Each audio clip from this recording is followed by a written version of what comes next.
चुप कर जाए तो ये भी बड़ा मसला है, महबूब भी चुप कर जाए। कहते मैं बड़ा परेशान हुआ, जब मेरा कलेजा मुंह को आया ना तो जनाबे उमर कहते मैं बोलने लगा तो आंसू मेरे पहले निकल गए। अल्लाह अकबर। तो मैंने रो के कहा सोनिया भूल गया था, मैं गया था अबू बकर के घर माफ़ी मांगने पर ये यहाँ आ गए। ये मेरे दोस्तों इसे मेरी तकरीर न समझना, मेरे रसूल पाक के ये असल लफ्ज़ आपको किताब में मिलेंगे। आप तबक़ात इब्न साद उठा के देखें। जनाब उमर कहते हैं मैंने अर्ज़ की हुजूर मैंने गलती समझ ली थी, मैं गया था अबू बकर के घर हुजूर, मैं भूल गया था।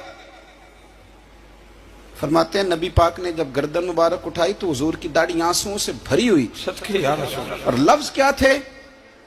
फरमाया उमर तुम मेरी खातर मेरे अबू बकर को माफ नहीं कर सकते थे।